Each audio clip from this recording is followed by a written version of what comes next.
خدای د انسان هر یو شي کې برکات اچوي.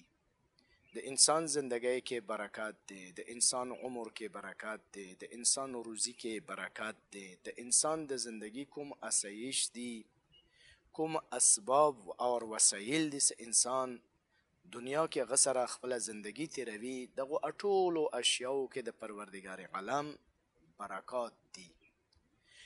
خو کومو شیونو په باره کې څه خداوند تبارک و تعالی د انسان ته حکم کړی دی چې دا شیونه کوئ، دا شیونه خورئ، دا شیونه استعمالوئ، هغو کې ضرور د خداوند تبارک و تعالی برکات شته دي. د بېله خبره دی چې بعضو اوقاتو کې یو ښه شی انسان ته د بې برکته جوړ شي، هغه نه برکات د ختم شي، نو دا د انسان وجه نه کیدی شي، د انسان اعمالو وجه نه، د انسان کردارو وجه نه د هغه برکت سلب کیږي، د هغه برکت ختمیږي. اما پروردگار عالم څه کوم شیونه د بندگانو لپاره غوښتي دي، کوم شیونه پسند کړي دي د بندگانو دپاره، هغو ټولو اشیاو کې برکات ضرور د خداوند تبارک و تعالی شته دي.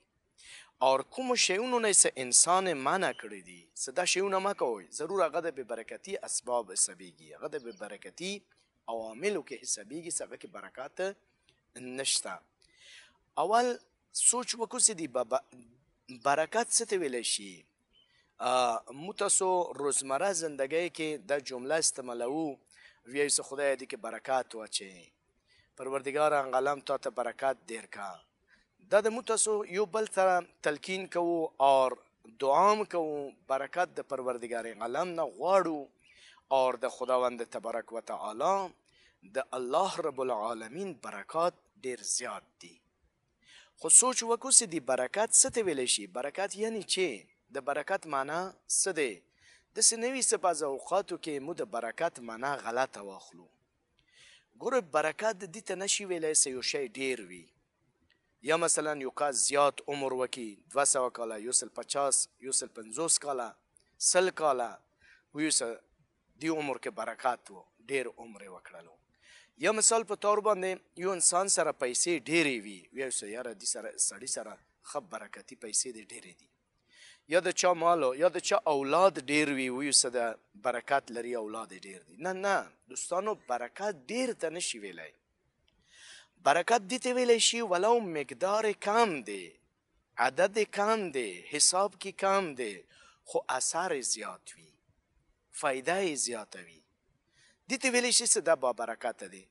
مثال په طور باندې انسان سره پیسې کمې دي، خو هغې پیسې کې فایده ډېره زیاته وي، ثمرات یې ډېر زیات وي، نو دې ته با برکته پیسه ویلی شي. د انسان عمر کم وي، دنیا کې کم عمر کړی وي، خو د هغه عمر نه هغه ډېره فایده حاصله کړې وي، یا د هغه سړي زندګۍ نه، د هغه سړي عمر نه نورو خلکو ته فایدې ډېرې زیاتې حاصل شوې وي، نو دا با برکت عمر دی.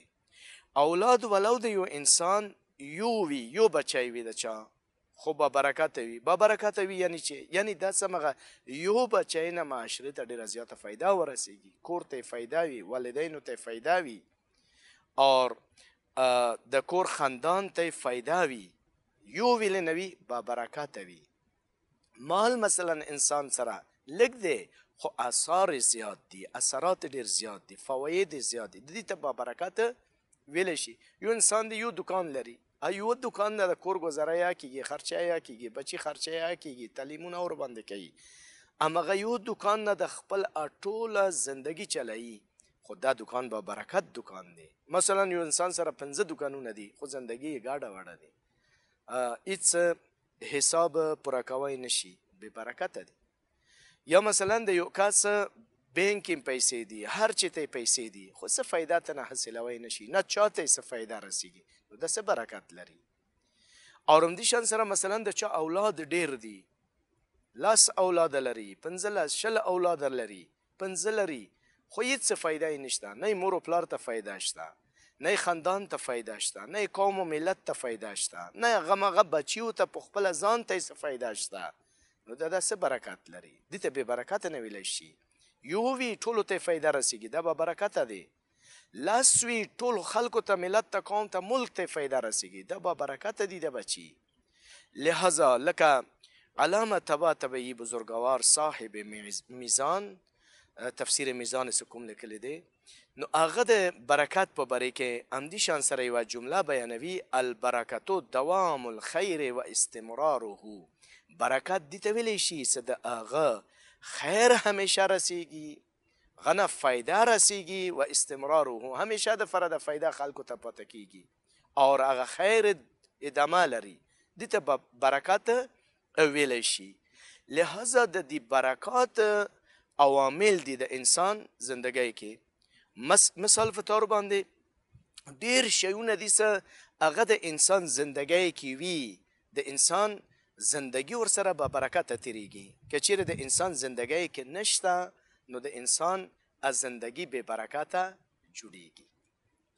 مو پکار ده څه هغه عوامل وپېژندو، هغه اسباب وپېژندو، څه کومو اسبابو وجه نه، کومو عواملو وجه نه، کومو شیونو وجه نه د انسان زندگی به برکته جوړېږي.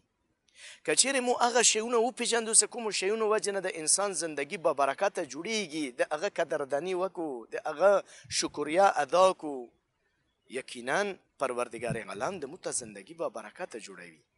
خو زه نن غواړم څه یو عامل طرف ته اشاره وکړم. دا بس جاری دی انشاءالله مختلفو کیستونو کې زه به یو دوه عوامل بیانوم او ورسره د بې برکتي اسباب هم بیانوم څه د یو انسان زندگی بې برکته څنګه جوړیږي. یا مثلا د یو انسان زندگی کې د بې برکتي اسباب او عوامل کوم شیونه دي، کومو شیونو وجه نه د دې انسان زندگی بې برکته کیږي.